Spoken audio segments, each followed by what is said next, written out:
ایک ابھی social media میں گمراہی پھیلانے والے کئی ایسے موسمی کیڑے آتے رہتے ہیں، اور آج مجھے جوانوں کو بتانا اس لیے بھی ضروری ہے کہ یہ اپنا آدھا دین جو ہے سوشل میڈیا پر ہی سمجھ بیٹھے ہیں۔ ہاں، ان کا سب سے بڑا استاد تو علامہ گوگل ہے۔ مولانا گوگل سے پوچھیں گے، نام بھی اسی سے پوچھیں گے، مسئلے بھی اسی سے پوچھیں گے، اور گوگل صاحب سب بتا دیتے ہیں۔ تو جس کا استاد گوگل ہے وہ سنے، ہر چیز اس میں جو آ جاتی ہے وہ صحیح نہیں ہوتی۔ ہاں، شہد دکھائے زہر پلائے، قاتل ڈائن شوہر کش، اس مردار پہ کیا للچانا دنیا دیکھی بھالی۔ اعلیٰ حضرت نے اس کی بہت پہلے تشریح کر دی تھی، یہ وہ دنیا ہے جو تمہیں شہد دکھاتی ہے اور زہر پلاتی ہے۔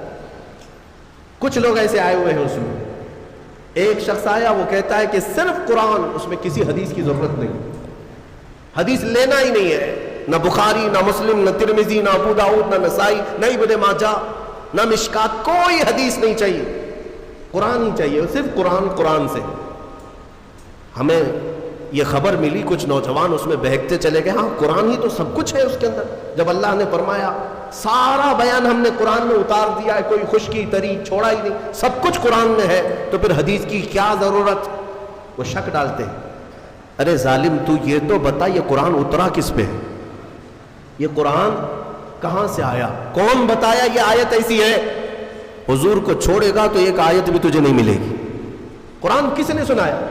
ارے حضور پر وہی اترتی تھی، حضور سنائے صحابہ کو تو قرآن لکھا گیا۔ اگر حضور بیان نہ کرتے تو کیا قرآن آتا؟ آج نبی پاک کو چھوڑ کر کچھ لوگ یہ کہتے ہیں کہ کسی حدیث کی ضرورت نہیں، صرف قرآن۔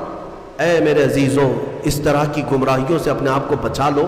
میں حدیث میں یہ بھی بتا دوں، حضور پاک صلی اللہ علیہ وسلم نے یہ بھی بشارت 1400 سال پہلے دی، فرمایا ایک زمانہ تم پر آئے گا، ایک شخص آئے گا جو تکیے پر ٹیک لگا کر بیٹھا رہے گا اور پھر لوگوں سے کہے گا کہ صرف قرآن ہی کافی ہے، کسی حدیث کی ضرورت نہیں۔ حضور نے 1400 سال پہلے بتایا، 1400 سال پہلے حضور نے آگاہ فرمایا کہ ایسی گمراہ لوگوں سے، اور حضور نے یہ بھی فرمایا وہ لوگ ہیں جن کے لیے قرآن حلق سے نہیں اترتا، انہیں قرآن کی سمجھ نہیں ہے، لیکن وہ قرآن کے ذریعے پوری دنیا کو گمراہ کرنے کی کوشش کرتے ہیں۔ اے میرے عزیزوں، قرآن کو صرف گوگل سے نہیں، صرف فیس بک سے نہیں، بلکہ علماء صالحین باعمل عاشقان مصطفیٰ سے پڑھا کرو، تو پھر تمہیں ہر آیت کا مفہوم بھی سمجھ میں آ جائے، ورنہ ادھر کا ادھر مارتے رہ جاؤ گے۔ میں آپ کو بتاؤں ایک مثال، اللہ نے اپنے رسول سے فرمائی وَوَجَدَكَ ضَالًّا فَهَدَىٰ، سورہ والضحیٰ میں اللہ نے فرمایا وَوَجَدَكَ ضَالًّا فَهَدَىٰ۔ ضال کا مطلب عربی میں گمراہ، بھٹکا ہوا ہے، ایک معنی یہ ہے۔ ایک خصوصیت ہے عربی کی، ایک ورڈ کے کئی معنی آتے ہیں، عربی کی خصوصیت ہے۔ کچھ الفاظ تو ایسے ہیں جن میں ایک ورڈ ہے 70 معنی ہیں، الگ الگ معنی نکلتے ہیں، یا عقل والا دیکھ کر کے ترجمہ کرے گا یہاں کیا مراد ہے۔ فار ایگزامپل العین، یہ عربی کا ایک ورڈ ہے جو آنکھ کو بھی کہتے ہیں، گھٹنے کو بھی عین کہتے ہیں، سورج کو بھی عین کہتے ہیں، پانی سے جو چشمہ نکلتا ہے نا سوتا، اسے بھی عین کہتے ہیں، اور پوری ذات کو بھی عین کہتے ہیں۔ کتنے معنی ہو گئے؟ سب ڈیفرنٹ ہیں۔ آنکھ کو بھی عین، گھٹنے کو بھی عین، سورج کو بھی عین، پانی کے چشمے کو بھی عین، ذات انسان کو بھی عین۔ تو اب اگر کہیں یہ کہہ دے کسی نے یہ کہہ دیا کہ میری عین سے پانی آ رہا تھا، تو ترجمہ کرنے والا ہے کہ ہاں مولانا کے گھٹنے سے پانی آ رہا تھا، ہاں، یا ترجمہ یہ کرو شاید مولانا کے سورج سے پانی آ رہا تھا۔ ارے میاں یہاں سورج کہاں سے آ گیا؟ ہاں، عقل والا اتنا تو ترجمہ کرے گا، اگر یہ کہہ رہے میری عین سے پانی آ رہا تھا تو شاید ان کی آنکھ سے پانی آ رہا تھا۔ سمجھ میں آیا؟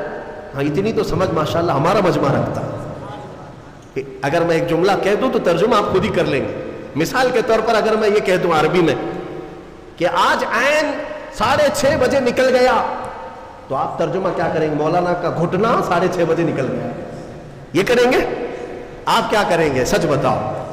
سورج، الحمدللہ، یہ عقل ہے، یہ اتنی سمجھ ہے کہ سورج آج 6:30 بجے نکل گیا، یہ مطلب ہے۔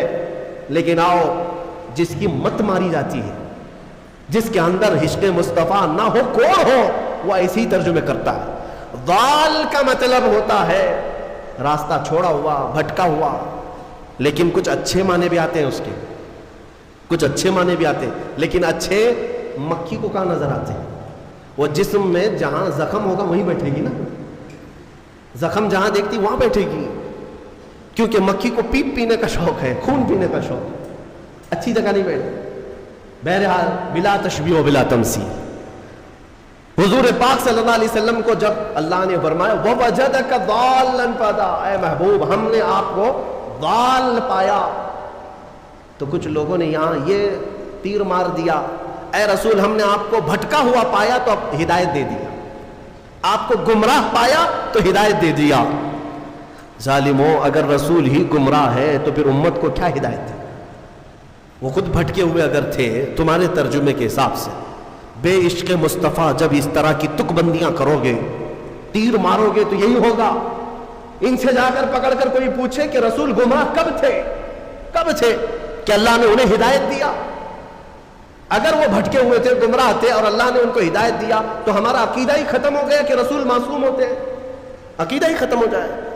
اسی لیے پھر ایسے جملوں کو سمجھنے کے لیے عشق کے امام کے دربار میں جانا ہوگا، جو حضور کی محبت بھی رکھتا ہو، اور وہ بریلی کے امام کی بارگاہ میں جب ہم پہنچتے ہیں، پوچھتے ہیں وَوَجَدَكَ ضَالًّا فَهَدَىٰ کا کیا مطلب نکلتا ہے، تو وہ عشق میں ڈوبی ہوئی زبان سے کہتا ہے اے محبوب ہم نے آپ کو اپنی محبت میں خود رفتہ پایا تو اپنی طرف راستہ دے دیا۔ کیا ترجمہ ہے؟ خود رفتہ کا مطلب کیا ہوا؟ محبوب کو ڈھونڈنے کے لیے کبھی کوئی ادھر جا رہا ہے، کبھی ادھر جا رہا ہے، اس کو بھٹکا ہوا نہیں کہتے، اپنے محبوب کو تلاش میں سرگرداں ہے۔ ترجمہ کا حق بھی ادا کیا اور بارگاہ رسول کا ادب بھی محفوظ ہے۔ اسی لیے میں کہتا ہوں کہ پہلے نور کی ضرورت ہے، پھر روشن کتاب۔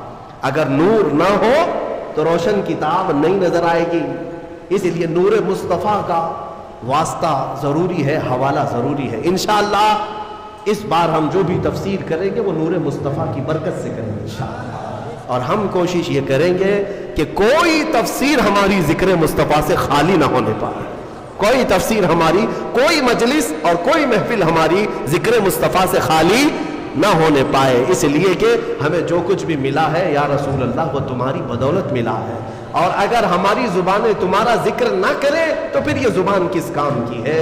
دہن میں زبان تمہارے لیے، بدن میں ہے جان تمہارے لیے، یا رسول اللہ ہم آئے یہاں تمہارے لیے، اٹھے بھی وہاں، جب ہم انہی کے لیے آئے ہیں تو پھر کیوں نہ ان کا ذکر کریں۔